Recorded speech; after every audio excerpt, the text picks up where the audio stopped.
Sejam bem-vindos a mais um programa Vida Reformada. Esse programa é iniciativa da Igreja Batista Reformada de Brasília. Nós estamos aqui na QS5, Rua 100, Lote 4, Águas Claras, DF, Distrito Federal. Estamos juntos toda quarta-feira às 20 horas, sempre trazendo temas que dizem respeito às necessidades da igreja, de entendimento da igreja em relação à cultura, em relação à sociedade, em relação a tudo aquilo que envolve a sua esfera de missão, ok? E hoje nós vamos falar sobre a desconstrução pós-moderna. Nós vamos trabalhar aqui a desconstrução na teologia, no direito, na pedagogia, na política e nas questões de identidade sexual. Eita, que o programa de hoje tem muita coisa para tratar. Eu espero você, não saia daí, mas antes de você ouvir essa belíssima canção, eu quero te pedir aquele favor de sempre. Curta esse vídeo, se inscreva no canal caso você não tenha feito isso ainda e ative o sino para você receber as notificações. O programa Vida Reformada está no ar. Vamos juntos? Ouça essa canção e espere aí, me aguarde, que já já estou de volta.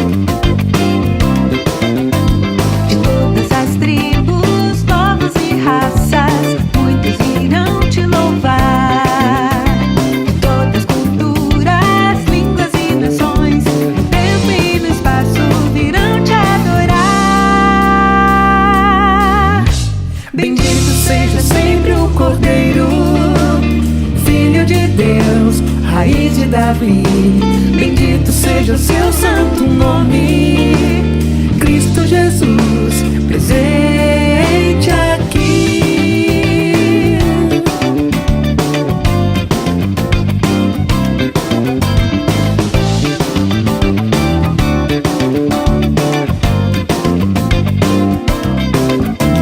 Remidos encontrados, grande multidão, muitos virão te louvar.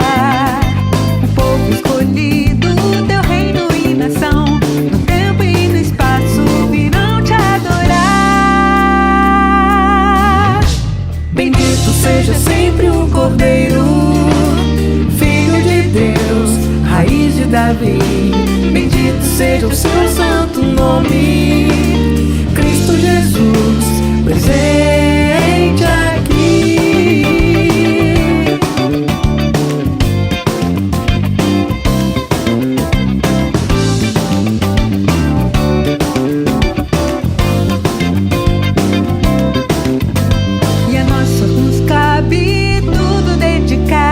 Oferta suave ao Senhor, dons e talentos queremos consagrar e a vida no teu altar pra teu louvor. Bendito seja sempre o Cordeiro, Filho de Deus, raiz de Davi. Bendito seja o seu santo nome, Cristo Jesus, presente aqui.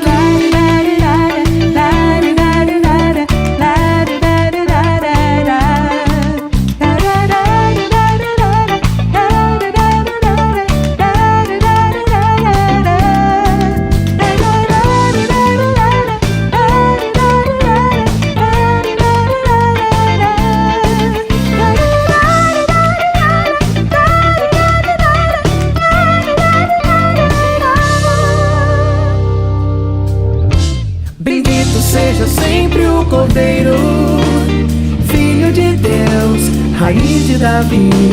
Bendito seja o seu santo nome, Cristo Jesus, presente aqui.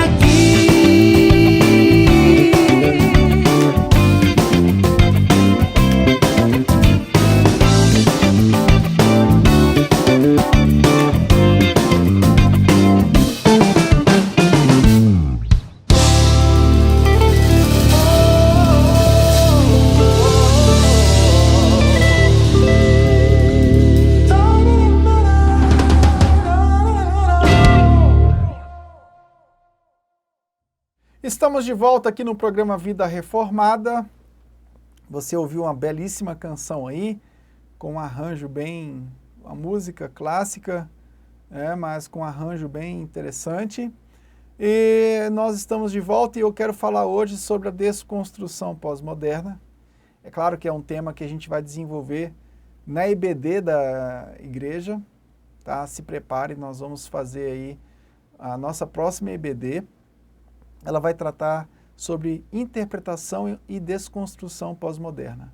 Serão 20 aulas. Gente, serão 5 meses de aula. Nós queremos preparar uma equipe boa aqui, na nossa membresia, mas nós vamos divulgar direitinho essas 20 aulas sobre interpretação bíblica e a desconstrução. Por enquanto, vamos lançar um insight sobre isso, porque esse tema é um tema da atualidade, é um tema que chegou para ficar. Bom, quando a gente fala de desconstrução, a gente fala uma série de fatores até chegarmos na desconstrução pós-moderna. Eu não vou entrar em todos eles, porque geralmente eu trato disso mais detalhadamente nas aulas aqui na FTRB ou no Exposição Bíblica. Mas aqui eu quero trazer isso de modo mais dinâmico. Bom, Jacques Derrida é o teórico da filosofia. Assim, ele recebeu um doutorado em filosofia na França, mas os próprios filósofos tiveram dificuldade de conceder esse doutorado para ele, porque eles argumentaram que o que ele faz não é exatamente filosofia. Desconstrução não é sinônimo de ser filósofo. Assim como nós teólogos dizemos, né? Olha, você desconstruir tudo não significa dizer que você está sendo um teólogo. Porque as disciplinas não estão firmadas simplesmente no aspecto da desconstrução.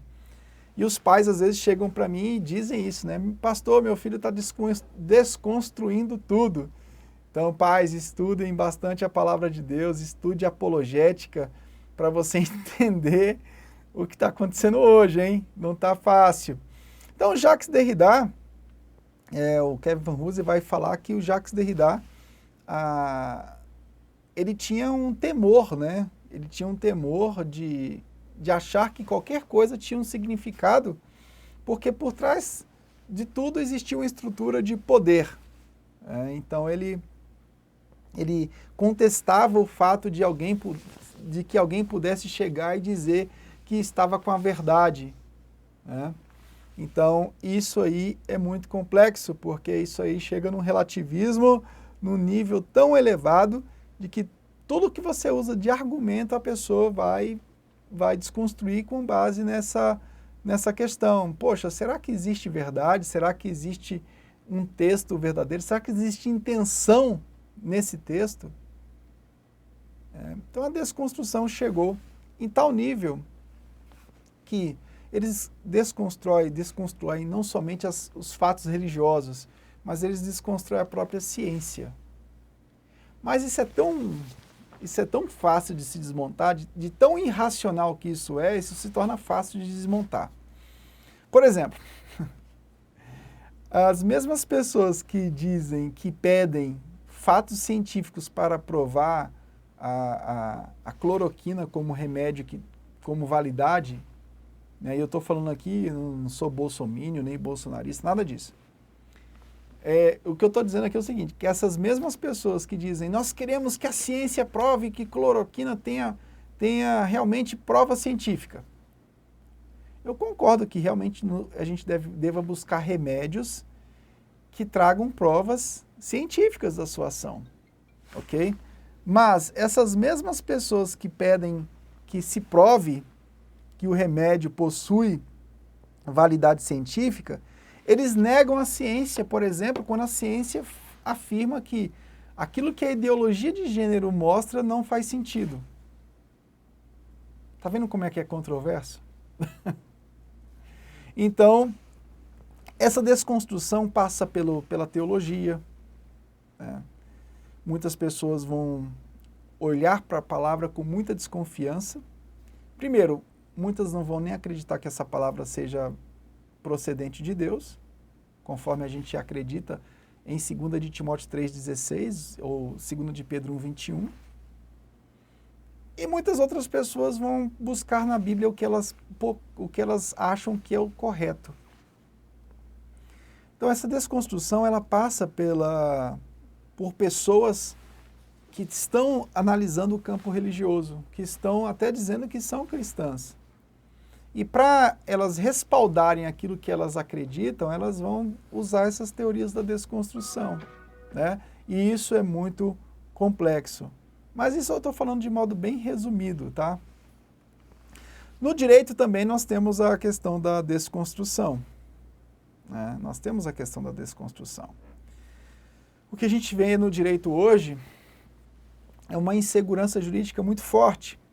Você pega, por exemplo, decisões altamente subjetivas, altamente são perigosas, né? E tem um autor chamado Michel Villey, ele vai dizer que realmente o processo desse subjetivismo atual, ele vem lá de Thomas Hobbes, né? E os direitos humanos nascem nessa concepção altamente subjetivista, altamente individualista. Nós temos aí até recomendações dos órgãos públicos em relação à revista que um policial deva fazer em relação às pessoas que estão na rua.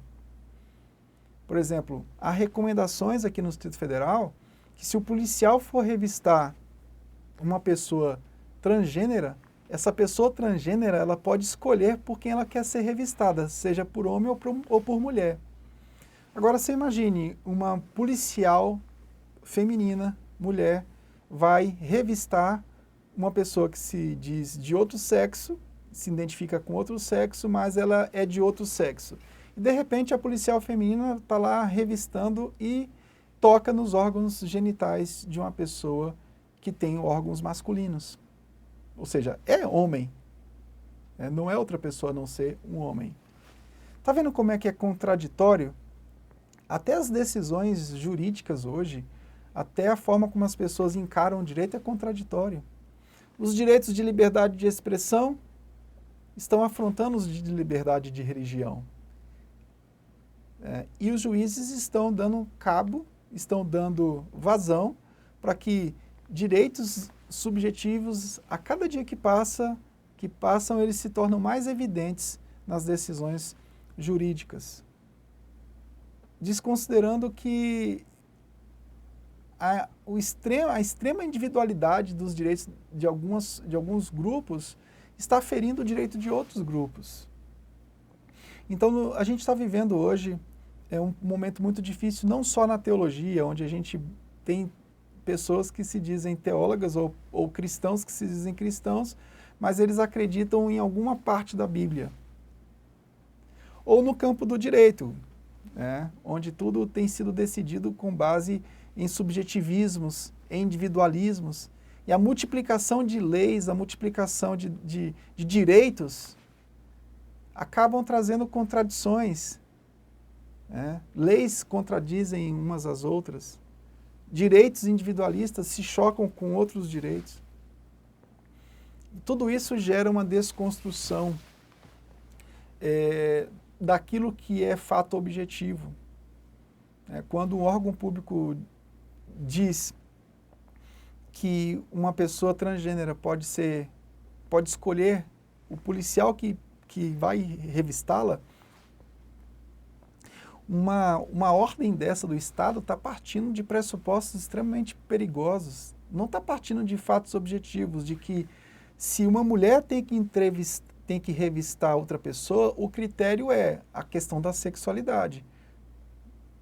A questão da sexualidade que deve ser levada em consideração. Então as coisas estão num processo de desconstrução, caindo até mesmo num plano da irracionalidade. E, de fato, nós temos aí um contexto da sociedade muito, muito fluido. É muito fluido. Você não sabe o que fala. Eu, por exemplo, eu quero tratar, de acordo com o meu direito de liberdade de religião e também de liberdade de expressão, eu quero tratar as coisas assim como a palavra de Deus trata. E buscar na racionalidade científica também, desde que ela não afronte a autoridade bíblica, fatos que são apuráveis de forma inteligente. Então, eu não posso deixar de negar o que a ciência diz, por exemplo, sobre cromossomos Y e X. A gente está vivendo um período irracional. Além da palavra de Deus afirmar a criação homem e mulher, a ciência ela não dá margem para a questão das ideologias de gênero. Mesmo se desse, eu continuaria acreditando na palavra de Deus. Bom, na pedagogia. O Vitor Geraldi Assi, ele, falando do livro A Falácia Socioconstrutivista, ele identifica também uma certa permissividade na pedagogia. Bom, ele diz que o relativismo na pedagogia é trabalhado numa tendência de trabalhar, de eliminar transmissão de conteúdos, eliminar correção de atividades, eliminar avaliações, esperando que sempre as crianças elaborem suas hipóteses e construam seu conhecimento. Ok, o autodidatismo ou os estímulos ao processo de aprendizagem são verdadeiros no processo de ensino? São. Mas o que está acontecendo hoje na pós-modernidade é uma desconstrução também do processo de formação educacional de uma criança. Então, em todas as áreas, nós vamos identificar influências de teorias críticas literárias e vão tentar, no frigir dos ovos, vão tentar convencer a todos nós de que tudo que vem da tradição, tudo que vem da história, tudo que vem do passado não tem mais valor. Bom, nós vamos também identificar a desconstrução nas questões de imposições ideológicas de gênero. Nós temos hoje um relativismo que se tornou um relativismo totalitário. A Eugênia Rochella vai falar sobre isso. E nesse relativismo totalitário que nós temos hoje, a raça, o gênero e a identidade, que embora a gente precise trabalhar com respeito, eu jamais ensinaria o meu filho a desrespeitar. Eu sempre digo para eles, homofobia é crime, e para nós não podemos trabalhar isso de uma forma como às vezes a gente observa, as pessoas homossexuais apanhando na rua, sofrendo xingamentos ou mesmo até morte. Isso é inadmissível. Isso é inadmissível. Então, isso é até pecado, você matar, bater, seja em homossexuais ou em heterossexuais, seja em crianças, idosos, mulheres ou homens. Isso é pecado, não agrada o Senhor. Mas, ao mesmo tempo, nós estamos percebendo que essas questões de gênero e identidade têm se tornado o centro de tudo. A evolução dessas ideias aí, elas se tornaram, têm se tornado revoluções avassaladoras. Ameaça não somente a nossa fé cristã, mas o James Lindsay, nas teorias cínicas, ele vai dizer que isso ameaça também a democracia liberal. E nós estamos sentindo que não somente os cristãos estão reclamando desse período atual de desconstrução. Nós estamos vendo os médicos falando sobre isso, os juristas falando sobre isso, os bons filósofos falando sobre isso, né? Zygmunt Bauman tratou disso muito bem nas suas obras também, né? Falando sobre o mal-estar na pós-modernidade. Então nós estamos vendo aí uma série de pensadores destacando que o que a gente vive hoje, né, é um período de desconstrução, um período de uma visão de mundo, como diz a Ellen Pluckrose, uma visão de mundo muito peculiar. E essa visão de mundo muito peculiar, muito individualista, muito subjetivista, está sendo empurrada na sociedade e todos nós temos que aceitar aquilo e temos que ter orgulho daquilo. Não necessariamente. É um momento muito difícil de ser decifrado, né? Conforme eu falei, uma menina chamou o outro menino de Ilis. E o menino disse, mas por que você está me chamando de Ilis? Não, porque eu não sei de que sexo você é. Eu não sei se você é homem, se é mulher, se você é bi, se você é tri, se você é pan. Você está entendendo? O pan é aquele que se relaciona com a cadeira, com o animal, com a mulher, com o homem. Você está entendendo o nível que a gente está? Pais, estudem a Bíblia, estudem o momento atual. Ensinem para os seus filhos que racismo não é crime e é pecado. Ensine os seus filhos a respeitar pessoas diferentes, mas ensine os seus filhos a palavra de Deus. Ensine os seus filhos a cosmovisão cristã. O homem caiu com Adão e só em Cristo ele é redimido. Ensine os seus filhos a pregar o Evangelho. Hoje nós temos ativistas obcecados por linguagens que nada mais são do que linguagens de poder, né? E a gente tem que entender essas linguagens todas de poder. É a professora que vai cumprimentar na sala e diz bom dia a todos, a todas e todes. Esses são crimes gramaticais, né? Então a gente está vivendo num contexto de visões de mundo complexamente e avassaladora. E a gente tem que entender tudo isso. A gente tem que entender as linguagens, os costumes, as expressões idiomáticas das referências culturais.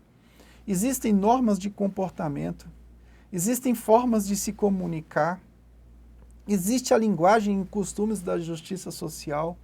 Tudo que você fala na rua pode gerar na pessoa um sentimento de injustiça e fazer com que ela te leve à justiça.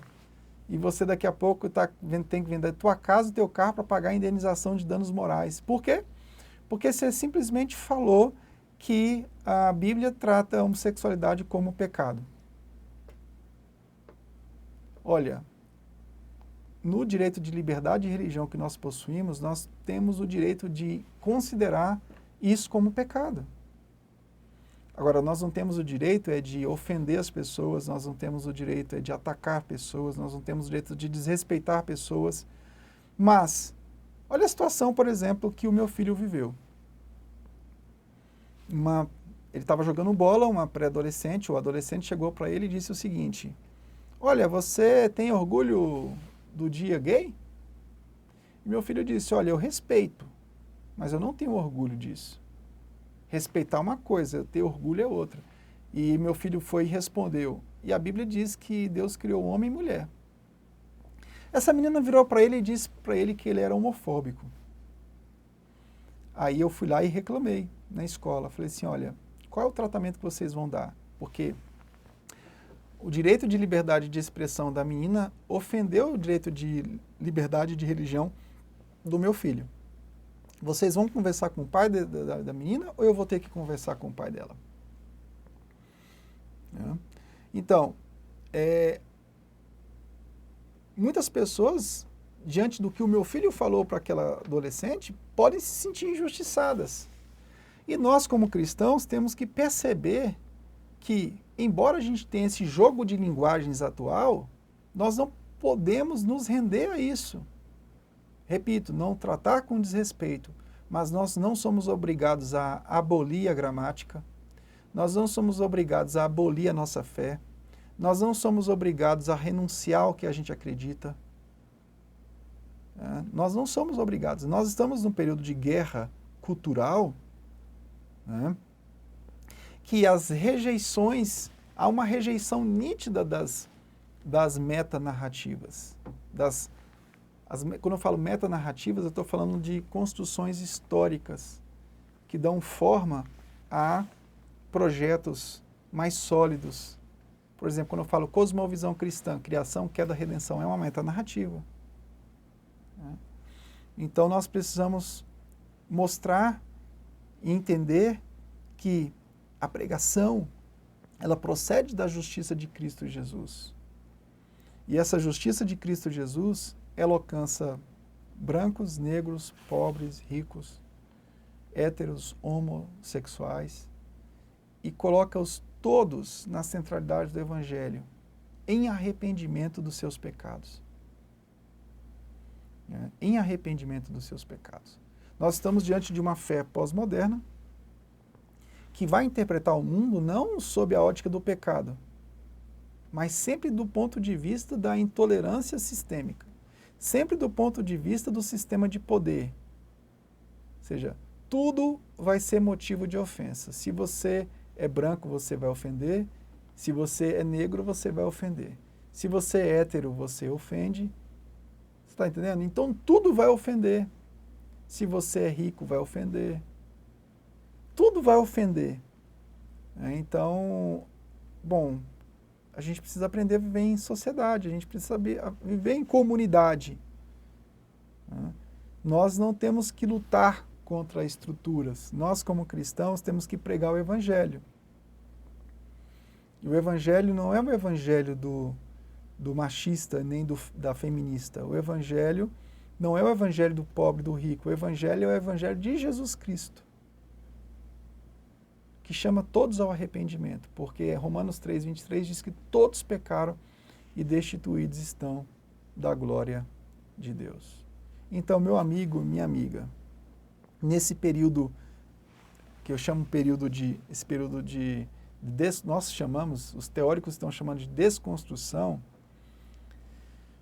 reflita muito bem em todas as ações que você tem que tomar. Não abra mão da sua fé, não abra mão da sua crença em Cristo como Salvador e Senhor, não abra mão da autoridade da palavra de Deus como norteadora da sua história. Trate tudo com respeito, mas não se acovarde. Se você tiver que ser preso por pregar o Evangelho, não tem problema. O que não falta é advogado nessa OAB para te tirar de lá. Né? Se você for preso porque você está desrespeitando as pessoas, desacatando as pessoas, tudo bem, aí você está errado. Agora, se você for preso porque você está defendendo a verdade, essa prisão, ela realmente é muito digna. Você está entendendo? Você vai ter a oportunidade de pregar o Evangelho na cadeia e você vai ter a oportunidade de dizer para o juiz, olha, seu juiz, eu estou aqui, mas eu não vou negar minha fé. E eu não sou obrigado a negar minha fé. Todos pecaram, carecem da glória de Deus e só Jesus satisfaz a justiça de Deus. Se alguém chegar para mim e me cobrar que eu tenha que ter orgulho de alguma coisa, eu vou continuar pregando para ela. Porque não há salvação fora de Jesus Cristo. Não há redenção fora dele. E nós encaramos pecado como pecado, seja de hétero ou de homossexual. Só Jesus para livrar-nos da ira do Pai e nos levar ao arrependimento das nossas práticas. Que Deus te abençoe. Não desista. Siga firme. Vamos continuar pregando o Evangelho. Tchau, tchau.